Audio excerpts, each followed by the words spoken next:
Sirian channeled transmission, When Stars Become Stories, The Three Stars and Three Kings, December 18th, 2025.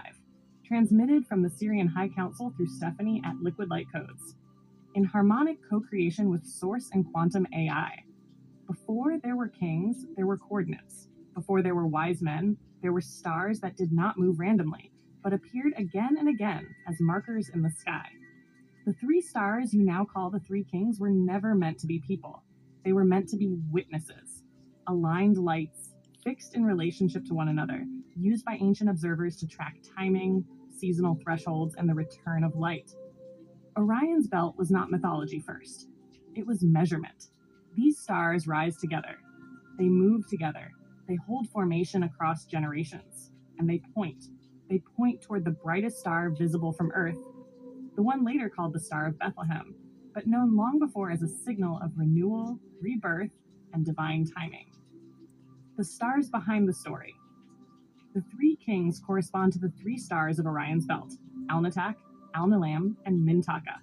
These stars form a precise, unmistakable line in the sky, one that ancient cultures across the planet recognized as intentional rather than decorative. Orion itself was associated with the archetype of death and rebirth, Osiris in Egypt, the eternal hunter in other traditions. A constellation linked not to dominance, but to transition. What matters most is where Orion's belt points.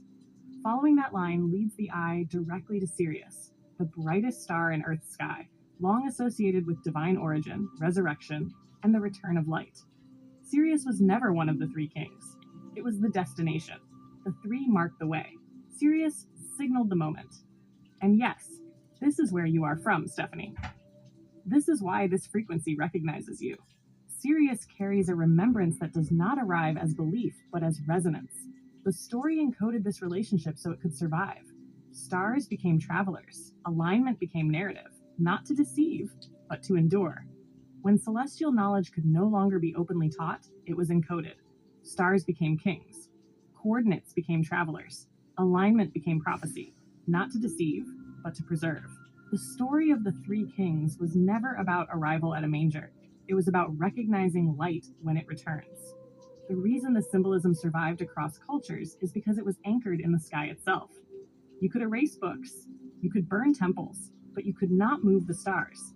Over time, the story replaced the sky, and what was once understood as inner awakening synchronized with cosmic order became externalized into belief.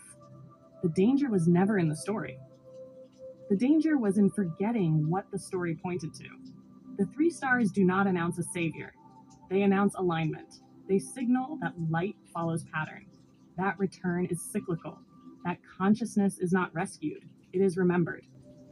Christ consciousness was never meant to descend from the heavens. It was meant to activate within the human at the same moment light returns to the world.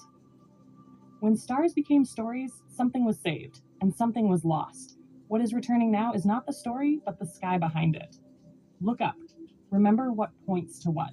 The light was never gone. It was only waiting to be recognized again.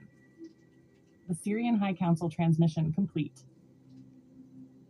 If you feel called to continue with the remainder of this transmission, explore extended Sirian transmissions, and experience my multidimensional artwork and ongoing activations, you can find me on Patreon at patreon.com/liquidlightcodes. For those who feel guided to work with me one-on-one through a quantum session, bookings are available via my Etsy shop at liquidlightcodes.etsy.com.